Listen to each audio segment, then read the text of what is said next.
ስልካችሁን ወደ ባንክ ቤት ቀይሩት። ገብቷችኋል ያልኳችሁ? ካልገባችሁ ልድገምላችሁ።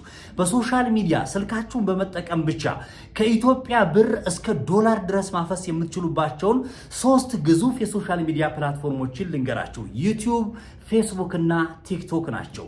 በዩቲዩብ ከ1000 በላይ ሰብስክራይብ ለማግኘት፣ በቲክቶክ ደግሞ ከፍተኛ ቁጥር ያለው ፎሎወር ለማግኘት እና የገንዘብ ተከፋይነት ያለው የፌስቡክ ፔጅ ለማግኘት ሰዎች ውጣ ውረዱ በዝቶባቸዋል። ደፋ ቀና ይላሉ፣ ዳገት ሆኖባቸዋል። እኔና በርካቶች የሚጠቀሙበትን በአጭር ቀን ብቻ በዩቲዩብ በቲክቶክ እና በፌስቡክ ከፍተኛ ቁጥር ያለው ተከታይ ለማግኘትና በእነዚህ ሶሻል ሚዲያ ፕላትፎርሞች ላይ ተወዳጅ የሆኑ ኮንተንቶችን አቅርባችሁ ዶላር ወይም ደግሞ በኢትዮጵያ ብር የምታገኙበትን ቀላል ሲስተም ልንገራችሁ። እስከ መጨረሻው ድረስ ከኔ ጋር አብራችሁን ቆዩ። ክቡራን ተመልካቾቼ በርካቶቻችሁ በውስጥ መስመር ጠይቃችሁኛል። በተለይም ደግሞ በዩቲዩብ ማለት ነው ከሁሉም ሶሻል ሚዲያ ፕላትፎርሞች በላይ ከፍተኛ ዶላር ወይም ደግሞ ጥሩ ብር የሚከፍለው በዩቲዩብ በርካታ ዓመታትን በርካታ ወራትን ሰብስክራይብ ለማግኘት ወይም ደግሞ 1000 ሰብስክራይብ እና 4000 ሰዓት ለመሙላት በቲክቶክም በፌስቡክም እንደዚሁ ከፍተኛ ቁጥር ያለው ተመልካች ለማግኘት በጣም ብዙዎቻችሁ ተስፋ ቆርጣችሁ ትታችሁታል። ዛሬ ሚስጥሩን ልንገራችሁ። ክቡራን ተመልካቾች የመጀመሪያ ቁጥር 1 የምንመለከተው ዩቲዩብ ነው። ዩቲዩብ ላይ በቀላሉ ሰብስክራይብ ለማግኘት ማንም ያልነገራችሁት እኔም ደግሞ በአቋራጭ የተጠቀምኩትበትን ሲስተም ስነግራችሁ የመጀመሪያው የምነግራችሁ በዩቲዩብ ገንዘብ ይገኝበታል የሚለው ነው የምነግራችሁ። አዎ ከሰራችሁ ህይወታችሁን የሚቀይር ቤተሰባችሁን ወደ ጥሩ ደረጃ የሚያደርስ አዎ ቤት የሚያስገዛ አዎ መኪና የሚያስገዛ ገንዘብ ማግኘት ትችላላችሁ። በምን? በዩቲዩብ በርካታ ሰዎች የተማራችሁትም ይሁኑ በተጓዳኝ ስራ ኖሯችሁ እንደ ተጨማሪ ስራ ይዛችሁት በዩቲዩብ ከፍተኛ ገንዘብ ማግኘት ትችላላችሁ። የመጀመሪያው ያዋጣል ላያዋጣም ወይም ደግሞ ገንዘብ ይገኝበታል አይገኝበትም ነው። ሁለተኛው ደግሞ በቲክቶክ እንደዚሁ ገንዘብ ይገኝበታል አይገኝበትም ነው። ይገኝበታል። አዎ በምን መልኩ ነው ቲክቶክ ላይ ገንዘብ ማግኘት የምንችለው? እሱን ወደኋላ እመለስበታለሁ። በፌስቡክም አዎ በርካታ ሰዎች አልነቁበትም። አንዳንድ ሰዎች ግን ብልጦች በፌስቡክ ገንዘብ ያገኛሉ። እንዴት ነው? እሱን እንመለከታለን። ሶስቱንም ስንመለስ በዩቲዩብ እንዴት ነው በቀላሉ ሰብስክራይብ የምናገኘው? እንዲሁም ደግሞ በዩቲዩብ እንዴት ነው ገንዘብ ማግኘት የምንችለው?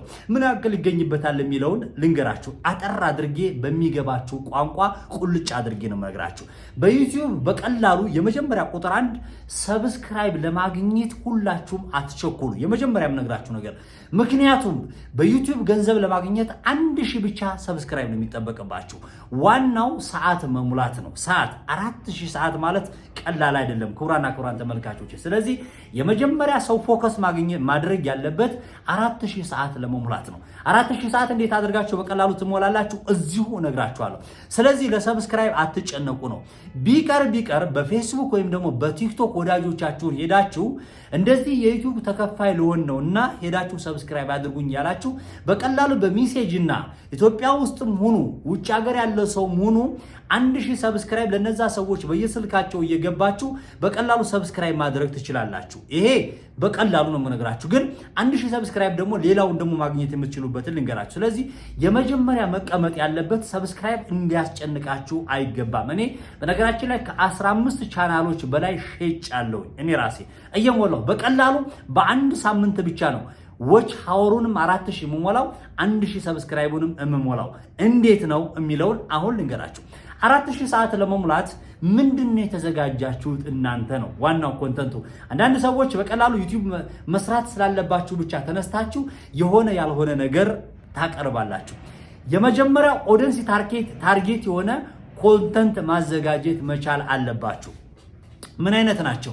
እኔ የራሴን ሲስተም ልንገራችሁ። ለምሳሌ እጅግ በጣም የሚወደድ በጣም ጥሩ የሆነ ሰዎችን የሚስብ አሪፍ ነገር ከአሁን በፊት የተሳካልኝ በቀላሉ በአንድ ሳምንት ብቻ የሞላልኝ ሾርት ሙቪዎች ወይም ደግሞ ተከታታይ ድራማዎችን በመስራት ብቻ በቀላሉ በአንድ ሳምንት በ15 ቀን ብቻ ሞኔታይዝ መሆን ትችላላችሁ። ወይም ደግሞ 4000 ሰዓቱ ይሞላላችኋል እንበልና እጅግ በጣም ተወዳጅ የሆነ የመጀመሪያው ቁጥር 1 ሀገርኛ ስራ መስራት። ሀገርኛ የሆነ ድራማ ወይም ደግሞ ሀገርኛ የሆነ ብሎግ በቀላሉ ከሰራችሁ ውጭ ያላችሁ ሰዎች ምስክር ናችሁ። አረብ ሀገር ያሉ ሰዎች የመጀመሪያ ሀገርኛ ድራማ ከተለቀቀ አሜሪካም ያሉ ይሁን የትም ቦታ ላይ ያሉ ሰዎች የሚሆኑ ማለት ነው በቀላሉ እነዚህ ሰዎች በቀላሉ ድራማችሁን ይመለከቱትና 4000 ሰዓቱን በአጭር ቀን ውስጥ በአንድ ቀን ሊሆን ይችላል 4000 ሰዓቱ ይሞላል። 4000 ሰዓት የአንድ ሰዓት ድራማ ብትለቁ 4000 ሰው ካየው በአንድ ጊዜ ሞላ። ተውትና የ30 ደቂቃ ብትሞሉ 4000 ሰው ካየው የሆነ ሰዓት ይደርሳል።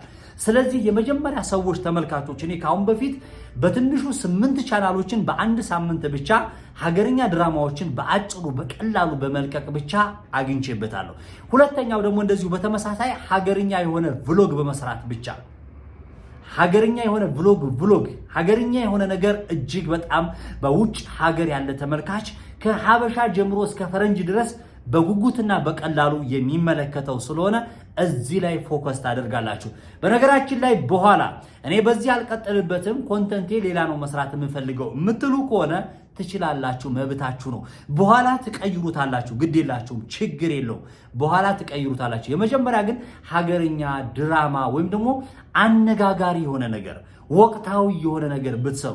አሁን ለምሳሌ አልመክራችሁም እንጂ ሰበር ዜና ብሎ ዜና የሚሰራ ሰው በቀላሉ ማለት ነው ምናልባት ሰዎች ያላቀረቡት ለየት ያለ ሰበር ዜና ወይም ደግሞ አዲስ መረጃ በኢትዮጵያ ጉዳይ አነጋጋሪ የሆነ ሰዎች ላይ የደረሰ በደል ሊሆን ይችላል፣ ሰዎች ላይ የተለየ ተሰጥኦ ሊሆን ይችላል፣ ወይም ደግሞ ከሌላ ከቲክቶክ እና ከፌስቡክ ላይ አነጋጋሪ የሆኑ ሰዎችን በዩቲዩብ አምጥታችሁ መልቀቅ 4000 ሰዓቱ በቀላሉ የሚሞላበት ሲስተም ነው።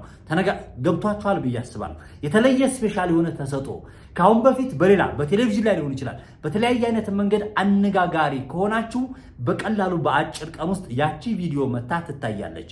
ልብ በሉ፣ ሰብስክራይብ ስለሌላችሁ ብቻ ዩቲዩብ ወደኋላ የሚያስቀረው እንዳይመስላችሁ። የእናንተን ቪዲዮ ለሁሉም ላይ 30 ሚሊዮን ያለውም ሰብስክራይብ እናንተም ዩቲዩብ እንደመጀመሪያ ማለት ነው ለቀጣይ ነው እንጂ ሰነፍ ስትሆኑ እንደመጀመሪያ የሁላችሁንም የዩቲዩብ ቪዲዮ ዓለም ላይ ወይም ደግሞ የዩቲዩብ ሶሻል ሚዲያ ፕላትፎርም ላይ ለሁላችሁም ይለቀዋል። ስለዚህ ለሁሉም ሰው በሚለቀው ሰዓት ላይ የመጀመሪያዎቹ 10 ሰዎች 20 ሰዎች 30 ሰዎች ያ እናንተ የለቀቃችሁትን ቪዲዮ ከወደዱት እያሰራጨው እየተሰማማ ለሌሎች በርካታ ሰዎች ሪከመንድ እያደረገው ይሄዳል ማለት ነው። ስለዚህ የመጀመሪያው ምንድነው የእናንተ የምትለቁት ኮንተንት ያ ተወዳጅ ከሆነ 30 ሚሊዮን ካለው ሰውዬ በላይ ተበልጦ ሊታይላችሁ ይችላል። 30 ሚሊዮን ያለው ሰውዬ ተወዳጅ ያልሆነ ኮንተንት ካላመጣ እመኑኝ 20 ቪውም ሊሆን ይችላል የሚታይለት። ምክንያቱም የመጀመሪያዎቹ 10 ሰዎች ወይም 3 ሰዎች 5 ሰዎች 7 ሰዎች ልኮላቸው ዩቲዩብ ለቆላቸው ያን ነገር ካልወደዱት የዛን ሰውዬ ታዋቂ ፌመስ ስለሆነ አይደለም አይለቅለትም። እኔ የተመለከትኩትና የዩቲዩብ አልጎሪዝም ይሄ ነው። ስለዚህ በቀላሉ በተለይ ሀገር ውስጥ ያላችሁ በጣም ደፋ ቀና የምትሉ ሰዎች በርካታ ፕሮዳክሽኖችን አዘጋጅታችሁ በጣም ትልልቅ ባጀት ያላቸውን ኮንተንቶች ይዛችሁ የምትመጡ ሰዎች አላችሁ ያልገባችሁ። ለምሳሌ እኔ በቀላሉ ማለት ነው ይህንን ቪዲዮ እንድሰራ ያነሳሳይ 200 ሺህ ብር ባጀት አድርጎ የሰራው ፊልም 20 ቪው ነው የሚለው። በጣም ከፍተኛ የሆነ ፕሮዳክሽን ኮስት አድርጎበታል። 200 ሺህ ማለት ለዩቲዩብ ማለት ነው ለፊልም ብዙ ነው እያልኩ አይደለም። ለዩቲዩብ ግን ከፍተኛ ነው። ምክንያቱም በ30 ሺህ ብር 20 ሺህ ብርም በ50 ሺህ ብርም በ100 ሺህ ብርም ስለሰራን ማለት ነው። ስለዚህ በዩቲዩብ ስትመጡ ምንድናቸው በቀላሉ ቡም የሚያደርጉት በቀላሉ ቫይራል የሚሆኑት ቪዲዮዎች ምንድናቸው የሚለውን መዘጋጀት ያስፈልጋቸዋል። ስለዚህ የከተማ ፊልሞችም ከሆኑ በጣም ትልልቅ ባጀት የወጣባቸው ፊልሞች ምናልባትም በሌላ ያልተለቀቁ የብቻችሁ የምትለቁ ከሆነ በአንድ ጊዜ ምንም ጥያቄ የለውም ይሞላላችኋል። ከዛ በተረፈ ስኩል ላይፍ የሆኑ የተለያዩ ነገሮችን የምትለቁ ከሆነ ይቻላል ነው። አልሆነም ደግሞ በጣም አነጋጋሪ የሆኑ የምግብ ዝግጅት ሊሆን ይችላል፣ የተለያዩ ነገሮችን ሊሆን ይችላል። አሁንም በዚህ ጉዳይ ላይ የተሻለ ቪዲዮ ይዛችሁ ከመጣችሁ ይሄ ነው። ሾርት አካሄድ ግን ስነግራችሁ ሀገርኛ የሆነ ስራ ቶሎ ብላችሁ ካመጣችሁ በቀላሉ 4000 ሰዓቱ ይሞላላችኋል። ከ4000 ውስጥ ከተመለከቱ ሰዎች መካከል 1000 ሰብስክራይብ ነው አይደል የሚጠበቅባችሁ? 4000 ነው። ከ1000 ሰብስክራይብ 500 ሰብስክራይብ ብታገኙ እንኳን 500ን በወዳጅ በዘመድ አድርጋችሁ 1000 ሰብስክራይብ ትሞሉና በቀላሉ 1000 ሰዓት ይሞላላችኋል፣ 4000 ሰዓት ይሞላላችኋል። ገንዘብ ማግኘት ጀመራችሁ ማለት ነው። ከዛ በኋላ ስራው ላይ ምናልባትም ኮንተንቱን የምትቀይሩት ከሆነ መብታችሁ ነው እንበልና አሁን የምትመለከቱበት የዩቲዩብ ቻናል ከሀብትሽ ጋር ይላል። የዩቲዩብ ቻናሉ 13000 14000 አካባቢ እየተጠጋ ነው። ይሄንኛው የምትመለከቱት ማለት ነው። በቀላሉ መጀመሪያ ላይ ስለቀበት የነበረው መጀመሪያ ላይ ፎሎወርን እንትን ሰብስክራይቤን ለመሙላትና ዋቺንግ ሃወሬን ለመሙላት የመጀመሪያ ተወዳጅነት ያለውን የመጀመሪያ ፊልም ነው የለቀኩበት። ሄዳችሁ መመልከት ትችላላችሁ። ሀገርኛ ስራ ነው የለቀኩበት። በቀላሉ በአጭር ቀን ውስጥ ሞላልኝ። ከዛ በኋላ ኮንተንቴን ቀየርኩት። እዚሁ ደግሞ የማታውቁ ሰዎች ካላችሁ ወይም ደግሞ የምታውቁ ሰዎች ካላችሁ ትልቅ ቻናል አለኝ ሀብትሽ የስራ ሰው ወይም ደግሞ ቢዝነስማን የሚል የዩቲዩብ ቻናል አለኝ። የመጀመሪያ ላይ የምሰራበት የነበረው ምን መሰላችሁ? ፊልም ወይም ደግሞ ተከታታይ ድራማዎችን እጅግ በጣም ተወዳጅነት ያላቸውን በአንድ ቀን የለቀኩት ቪዲዮ ተከታታይ ድራማ ማለት ነው።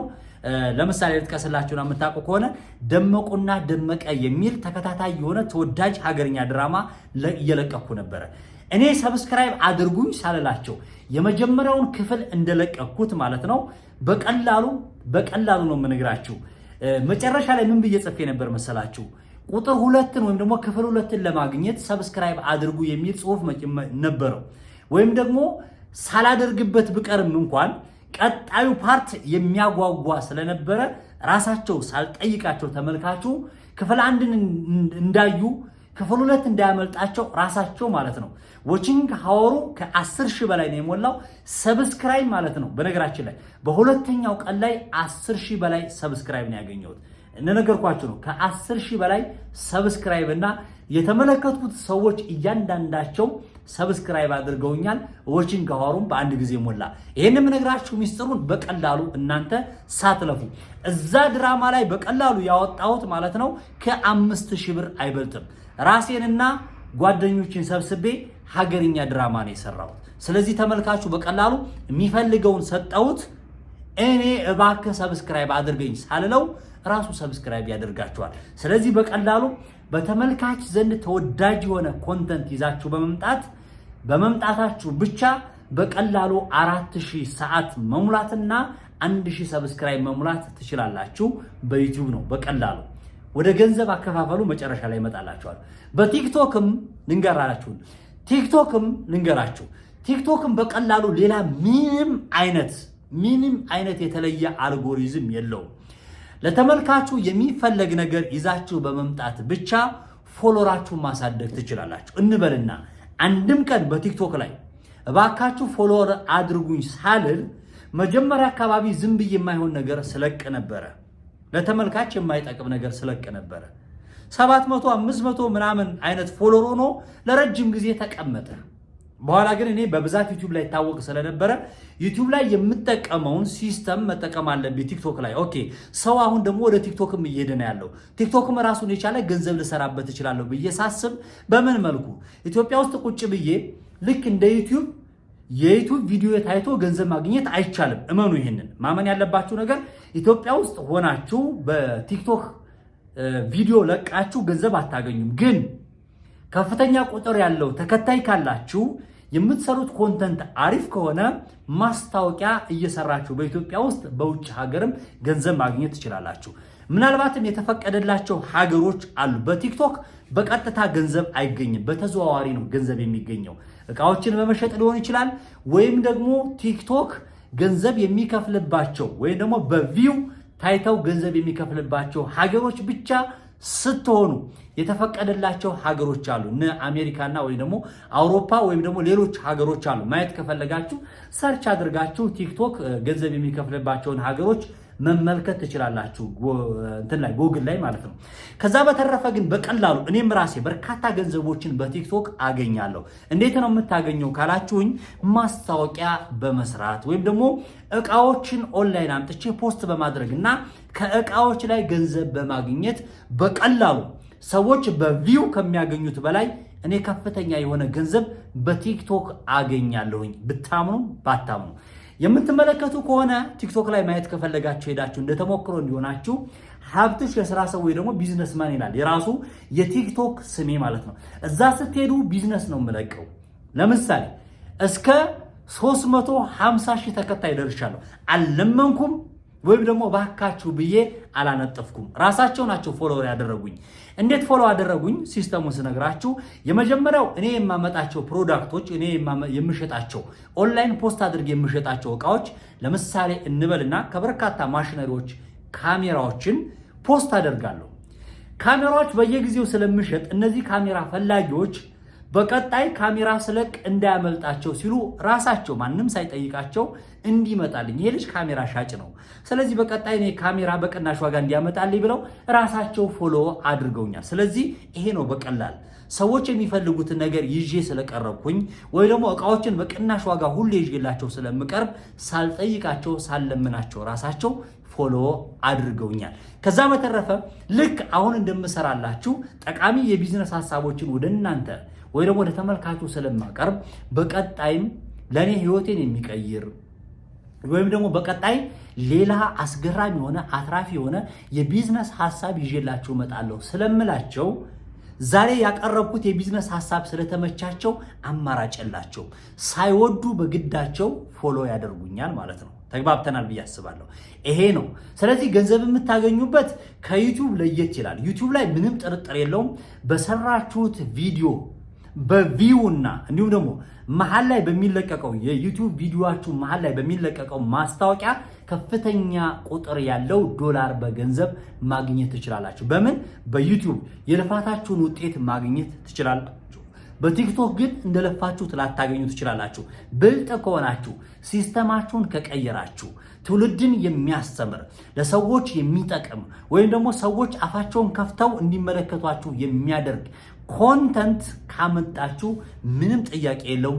በቲክቶክም ኢትዮጵያ ውስጥ ቁጭ ብላችሁ በውጭ ሀገርም ሆናችሁ ገንዘብ ማግኘት ትችላላችሁ። በስደትም ሆናችሁ ትችላላችሁ፣ መብታችሁ ነው። ምክንያቱም ተናግሬያለሁ፣ በስደት ሆናችሁ ገንዘብ ማግኘት የምትችሉባቸው ሲስተሞች ብዬ ተናግሬያለሁ። አንደኛ በሶሻል ሚዲያ እቃዎችን ፖስት በማድረግ ከሀገር ውስጥ አምጥታችሁ ከውጭ ሀገር ደግሞ ወደ ሀገር ቤት በመላክ እቃዎችን በመሸጥ ገንዘብ ማግኘት ትችላላችሁ ብዬ ሰርቻለሁ። በሌሎችም አማራጮች በሶሻል ሚዲያ ገንዘብ በስደት ያላችሁ ማግኘት እንደምትችሉ ብዬ ተናግሬያለሁ ማለት ነው። ወደ ፌስቡክ ልምጣላችሁ። ወደ መጨረሻ ወደ ፌስቡክ ላይ ስመጣላችሁ በፌስቡክ እንዴት ነው ገንዘብ ማግኘት የምንችለው ነው። በቲክቶክ በነገራችን ላይ ቅድም እንዳልኳችሁ 1000 ይኑራችሁ 1000 በነገራችን ላይ ተውት፣ ምንም አይነት ፎሎወር አይኑራችሁ። በቲክቶክ በኦንላይን ዕቃ ለመሸጥ ምንም አይነት ነገር ፎሎወር ባይኖራችሁም ችግር የለው። ቢያድግላችሁ ጥሩ ነው ግን ፎሎወር አደረጓችሁ አላደረጓችሁ የቲክቶክ አልጎሪዝም ራሱ እናንተ የለቀቃችሁት ቪዲዮ ቫይራል እንዲወጣ ማድረግ ይችላል። ልክ እንደ ዩቲዩብ ለሆኑ ሰዎች ይለቀዋል። ከወደዱት ላይክ ካደረጉት ያንን ቪዲዮ ከተመለከቱት ያንን ያቀረባችሁትን ዕቃ ከወደዱት ለሌሎች ሰዎች ይበትነዋል። ፎሎ ያደረገ ካላደረገ ግን ብዙ ፎሎወር ስላላችሁ ብቻ በፎሎወራችሁ ልክ ገንዘብ አይቆጠርም በፍጹም። ዩቲዩብም ላይ ቲክቶክም ላይ ፌስቡክም ላይ። ስለዚህ በቲክቶክ ምንም ችግር የለውም። ብዙ ፎሎወር ኖራችሁ አልኖራችሁ ምንም ችግር የለውም። ግን እናንተ ይዛችሁት የመጣችሁት ኮንተንት ብቻ አሪፍ ይሁን። በምን? በዩቲዩብም በቲክቶክም።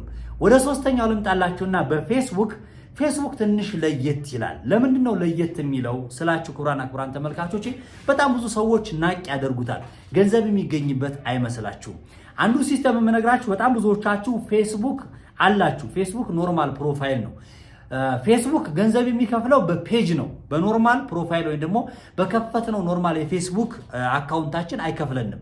እሱን በቀላሉ ማለት ነው በቀላሉ ፌስቡክ የሆነ የራሳችሁን አካውንት ወደ ፔጅ ለምሳሌ 400 ወይ ደግሞ 4000 እስከ 5000 ድረስ ይመስለኛል አይደለ ፌስቡክ ፍሬንድ የሚፈቅድላችሁ።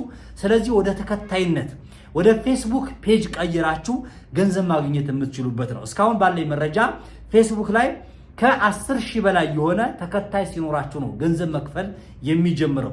ፌስቡክ በነገራችን ላይ በኢትዮጵያም መክፈል ይችላል፣ በኢትዮጵያም ይከፍላል። ምናልባትም የመጀመሪያው ሳምንት ማለት ነው ክራይቴሪያውን ስነግራችሁ ፌስቡክ ገንዘብ እንዲከፍላችሁ ከፈለጋችሁ በአንድ ዓመት ውስጥ ካልተሳሳትኩኝ ከ10,000 በላይ ተከታይ ወይ ደግሞ ፔጃችሁ 10,000 ተከታይ ሲኖረውና በመጀመሪያው ሳምንት 60,000 እይታ ሲኖረው 60,000 እይታ ከቲክቶክ እና ከዩቲዩብ ወጣ ይላል። ይሄንኛው ሰዓቱ ተለቅ አለ አይደለ? 60 ሺህ እይታ ነው የሚለው። በነገራችን ላይ በፌስቡክ በጣም ቀላል ነው። በጣም ነው ቫይራል የሚወጣው። ሙሉ ፊልምን ብትለቁ፣ የሆነ ነገር ብትለቁ፣ አነጋጋሪ የሆነ ነገር ብትለቁ ራሱ 60 ሺህ ለመታየት እጅግ በጣም ቀላል ነው። ዋናው የሚያነጋግር ቪዲዮ ብቻ ይሁን። ተስፋ ሳትቆርጡ ፌስቡክ ላይ ትለቃላችሁ። ስለዚህ በቀላሉ አሁን የምትጠቀሙበትን የፌስቡክ አካውንት ወደ ፔጅ በቀላሉ ዳይቨርት በማድረግ ወይም ደግሞ በመቀየር ብቻ በፌስቡክ ገንዘብ ማግኘት ትችላላችሁ። ልክ እንደ ዩቲዩብ ነው። ከቲክቶክን መሃል ላይ እንተውና ልክ እንደ ዩቲዩብ ከፍተኛ ዶላር በኢትዮጵያን ብር ይከፍላል። መሃል ላይ ፌስቡክ ላይ በለቀቃችሁት ቪዲዮ መሃል ላይ ማስታወቂያዎችን እየለቀቀ በቪው ይከፍላችኋል። በተጨማሪም ደግሞ ፌስቡክ ላይ በሚለቀቁት ማስታወቂያዎች ገንዘብ ይከፍላችኋል ነው። ከዛ በተጨማሪ ደግሞ ፌስቡካችሁ ከፍተኛ ቁጥር ያለው ተከታይ ካለው ኢትዮጵያውያኖችም ድርጅቶችም ያናግሯችኋል። ምክንያቱም ከፍተኛ ቁጥር ያለው ተመልካች ስላላችሁ እናንተ በእናንተ ፔጅ ላይ ማስታወቂያ እንዲነገርላቸውና እንዲለጠፍላቸው የሚፈልጉ ድርጅቶች እናንተን ያናግሯችሁና ገንዘብ ታገኛላችሁ። እኔ በሶስቱም ሶሻል ሚዲያ ፕላትፎርሞች ላይ ሳልደብቃችሁ ከፍተኛ ቁጥር ያለው ገንዘብ አገኛለሁ። እንደምታውቁት እኔም እንደማውቀው ለእናንተ ሳልደብቅ እንደምነግራችሁ በዛኛው ሀብትሽ የሥራ ሰው ወይም ደግሞ ቢዝነስማን በተሰኘው 200 ሺህ ያለው ተከታይ የዩቲዩብ ቻናል አለኝ። ይሄኛውም ከ13 ሺህ በላይ አለው። በቲክቶክ ከ350 ሺህ በላይ ተከታይ አለኝ። በፌስቡክም ከ10 ሺህ በላይ ሀብ ፊልም ፕሮዳክሽን የሚል ፔጅ አለ። በሱም በእነዚህ በሁሉም የሶሻል ሚዲያ ፕላትፎርሞች ገንዘብ አገኛለሁ። ምንም ሳልደብቅ ሳልሰስት የምነግራችሁ ነው። እናንተም በቀላሉ አሁን ምናልባትም በእያንዳንዱ በዩቲዩብ ገንዘብ ለማግኘት ብዬ የተሰራ ቪዲዮ የሌላ ሰው ይኖራል። ጊዜ ማቃጠል አይጠበቅብኝም። ምናልባት አስፈላጊ ሆኖ ከተገኘ በቀጣይ እመጣበታለሁ። በቲክቶክም በፌስቡክም ገንዘብ ማግኘት ይቻላል። ስለዚህ በቀላሉ በዩቲዩብም በቲክቶክም በፌስቡክም በሌላም የሶሻል ሚዲያ በጣም ብዙዎቻችሁ ተስፋ የምትቆርጡበት ዳገት የሆነባችሁ ከፍተኛ ቁጥር ያለው ተከታይ ለማግኘት ቀላሉ ሲስተም የምነግራችሁ የ17 ዓመት ተሞክሮ ነው። ከ15 በላይ ቻናሎችን ሸጭ ያለው የዩቲዩብ በቀላሉ በአንድ ሳምንት ብቻ ነው ሰብስክራይብ የሚሞላልኝ። ምንድነው አነጋጋሪ የሆነ ኮንተንት ይዤ እመጣለሁ። አነጋጋሪዎቹ ምንድን ናቸው? በሰው ዘንድ ተመልካች ያላቸው የትኛዎቹ ናቸው? ተናግሬያለሁ። ቁጥር 1 የቢዝነስ ነው፣ ተግባብተናል። ሁለተኛ ሰበር ዜና ወይም ዜና እያሉ የሚሰሩ ሰዎች ናቸው፣ በአጭሩ ፎሎወር እና በአጭሩ ሰብስክራይብ የሚሞላላቸው። ሶስተኛ ደግሞ እንዳልኳችሁ ምንድነው ቭሎግ የሚሰሩ ሰዎች አሉ፣ ከሀገር አሪፍ ነገሮችን የሚያሳዩ። እንደ ምሳሌ ለመጥቀስ ያክል እነ አቤል ብርሃኑ፣ እነ ጃኒ ከፍተኛ ቁጥር ያለው ተመልካች በአጭር ቀን ውስጥ በአጭር ጊዜ አግኝተዋል። እንዲሁም ደግሞ በጣም እጅግ ተወዳጅ የሆኑ ተከታታይ የሆኑ ፖድካስቶችንና አነጋጋሪ የሆኑ ዘገባዎችንና አነጋጋሪ የሆኑ ወሬዎችን የሚያቀርቡ ቻናሎችም እንዲሁ በአጭር ቀን ውስጥ ከፍተኛ ቁጥር ያለው ተመልካች አላቸው ማለት ነው። እናንተስ ምን ልታቀርቡ አስባችኋል? ምን ልታዘጋጁ አስባችኋል? ይሄንን ትልቅ የቤት ስራ እሰጣችኋለሁ። ክቡራን ተመልካቾች ለዛሬ አብዛኛዎቹ ገብቷችኋል ብዬ አስባለሁ። አሁን ዩቲዩብ በቀላሉ እንዴት ነው 1000 ሰብስክራይብ ለመሙላት እንዲህ አድርጉ፣ ቀላል ነው። አሁን ያለፈበት ነው። በሚሊዮን የሚቆጠሩ ሰዎች ቪዲዮ ሰርተውበታል። እንዴት ነው የዩቲዩብ አከፋፈት እንዴት ነው የሚለውን አሁን ልነግራችሁ አልችልም። ቀላል ነው። ቀላል የሆነ ነገር የዩቲዩብ አከፋፈት አለ፣ የቲክቶክ አከፋፈት አለ፣ የፌስቡክ አከፋፈት አለ። ከዛ በኋላ ያለውን ፕሮሰስ ነው የነገርኳችሁ። ከፈታችሁ በቀላሉ እንዴት በአጭር ቀን ውስጥ መሙላት ትችላላችሁ ነው። ከዛ በኋላ ቀላል ነው። ሜዳውም ፈረሱም ያው ነው። እዚሁ ላይ ማሳሰቢያ የምነግራችሁ ነገር እያንዳንዱ ነገር አትናቁት። የድምፅ ጉዳይ፣ የምስል ጉዳይ ቁጥር 1 ግን የኮንተንት ጉዳይ። ኮንተንታችሁ ቤስት መሆን አለበት። በጣም የተሻለ ዩኒክ የሆነ መሆን አለበት። ዝም ብላችሁ ስለደበራችሁ ወይ ደግሞ ዩቲዩብ መክፈት ስለፈለጋችሁ ብቻ ዩቲዩብ ከፍታችሁ ገንዘብ አይገኝም። ዋጋ ያስከፍላል የትኛውም ስራ። እኔ ፍዳይን ያሳዩኝ ኮንተንቶች አሉ፣ ይሆናል ብዬ የጀመርኳቸው የተሳኩልኝ በስተመጨረሻ ማለት ነው። ግን በቀላሉ እነዛን ሰብስክራይብ፣ እነዛን ፎሎወር፣ እነዛን ዎቺንግ አወሮች ካለፍኳቸው በኋላ ግን አም ሰክሰስ ሰክሰስፉል ነኝ፣ ከፍተኛ ብር አገኛለሁ፣ ለሌሎችም ሰዎች የስራ እድል ፈጥሬያለሁ። ስለዚህ በቀላሉ በሶስቱ ግዙፍ የሶሻል ሚዲያ ፕላትፎርሞች ላይ ገንዘብ ማግኘት ከፈለጋችሁ ቁጥር 1 ኮንተንት ብያችኋለሁ፣ የምስል ጉዳይ፣ የድምፅ ጉዳይ፣ በተጨማሪም ደግሞ ተከታታይ የሆነ ስራዎችን ሳትሰለቹ በተከታታይ ማቅረብ ይጠበቅባችኋል። ብዙ ገንዘብ ኢንቨስት ስላደረጋችሁ በሶሻል ሚዲያ ገንዘብ አታገኙ። ብዙ ገንዘብ ኢንቨስት ስላደረጋችሁ ያንን ገንዘብ ተመልሳችሁ በሶሻል ሚዲያ አታገኙትም። ብልጠት ይጠይቃል። በሶሻል ሚዲያ እንዴት ነው ማድረግ የሚለውን የዛሬ የነገርኳችሁ ቪዲዮ ደቂቃው ረዘም ብሏል እንጂ በደንብ ገብቷችኋል ብዬ አስባለሁ። ምንም አትልፉ። በቃ ያልኳችሁን ብቻ ኮንተንታችሁ ላይ ተጨነቁ። አነጋጋሪ የሆነ ቪዲዮ እንዴት አድርጌ ነው መስራት የምችለው? ምስሉን እንዴት አድርጌ ልጨነቅበት? ድምፁን እንዴት አድርጌ ልጨነቅበት? ኳሊቲው እንዴት መሆን አለበት የሚለው ላይ ተጨነቁ። ከዛ በኋላ በጣም ቀላል ነው። ሰው ሳይፈልገው ራሱ ጭራውን እየቆላ መጥቶ ሰብስክራይብ፣ ፎሎ፣ ላይክ፣ ሼር ያደርጋቸዋል። እነዚህ ሲስተሞች ናቸው። ሌላ የተለየ ምንም አይነት ሲስተም የለውም ልላችሁ ፈልጋለሁ። ክቡራን ተመልካቾች የዛሬው የሶሻል ሚዲያ በሶሻል ሚዲያ ገንዘብ የምታገኙበት ሲስተም ወይም ደግሞ የቢዝነስ ሐሳቤ ይህንን ይመስል ነበረ። ምናልባትም በዚህ አሁን ባቀረብኩላችሁ በሶስቱ ሶሻል ሚዲያ ፕላትፎርሞች ላይ ምናልባት በደንብ እንዲብራራላችሁና ወይም ደግሞ ያልገባችሁ ነገር ካለ የተሰማችሁን አንዳችም ነገር ብትሆን ኮሜንት ላይ ሳታስቀምጡልኝ እንዳትወጡ። የምትመለከቱትን የሶሻል ሚዲያ ፕላትፎርም ዩቲዩብ ከሆነ ያላችሁበት ሰብስክራይብ አድርጉት። ቲክቶክ ላይ ከሆነ ደግሞ እንዳልኳችሁ ፎሎ፣ ላይክ፣ ሼር አድርጉላችኋለሁ። ለምን? ለራሳችሁ ስለሚጠቅማችሁ እስካሁን እንደሰራሁት ማለት ነው። ለራስ ጥቅም ካልክ ለራስሽ ጥቅም ካልሽ ፎሎ ታደርግኛለሽ። ምክንያቱም በቀጣይ የሚያመጣው ላንቺ ስለሚጠቅምሽ የሚጠቅም ነገር ደግሞ እንከተላለን አይደለ? ስለዚህ ተከተሉኝ ነው የምላችሁ። የዛሬውን ይመስል ነበረ። በያላችሁበት የዓለም ዳርቻ ሰላምታዬ